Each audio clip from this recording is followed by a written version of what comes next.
Pomodori croccanti al forno.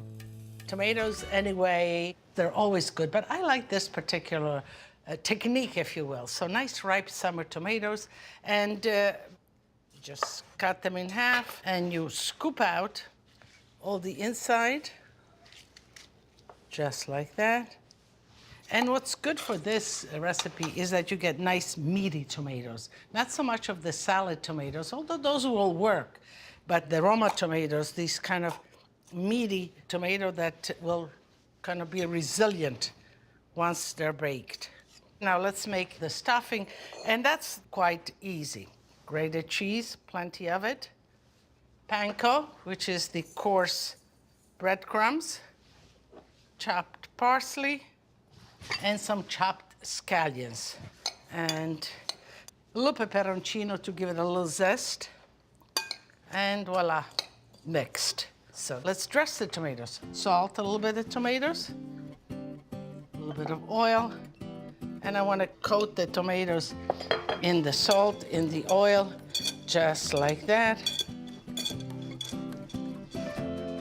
Then I dump the tomatoes right in here.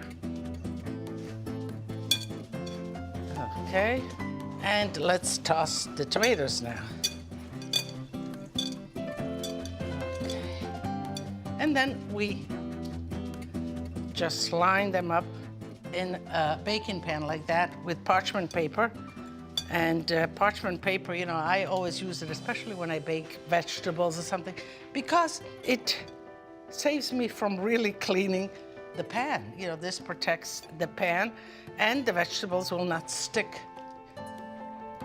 And then all of this, we stuff the tomatoes with all that's remaining.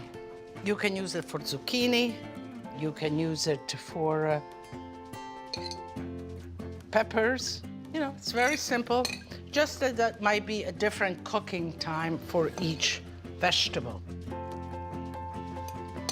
And the tomatoes, as they cook, they will kind of shrink, and the breadcrumbs on top will be nice and crunchy. Now, who doesn't like a nice crunchy tomato, or for that matter, crunchy anything? You put it in the oven, 425 degrees, and in about 20 minutes to half an hour, the tomatoes are crunchy, baked, and ready to be served.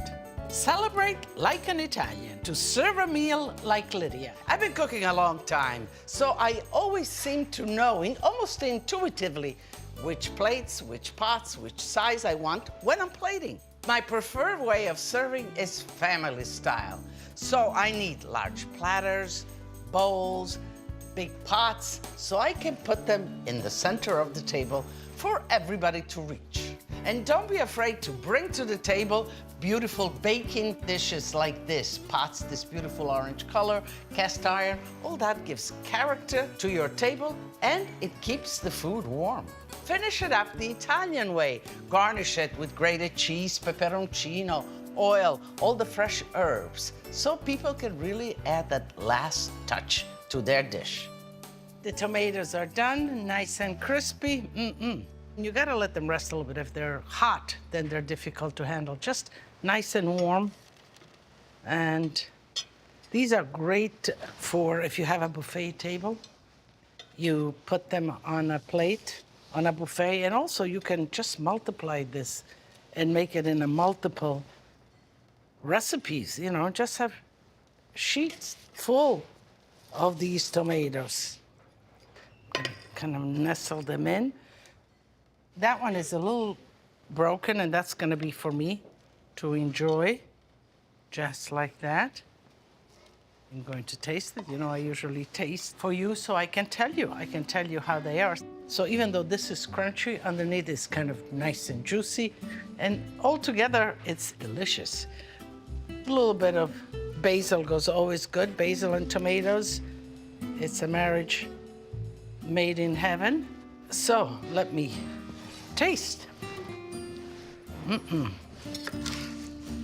As you can see it's nice and juicy inside, nice and crispy on the top. And you have kind of, you know, the bread, the cheese, everything you want is right here. So let me taste it.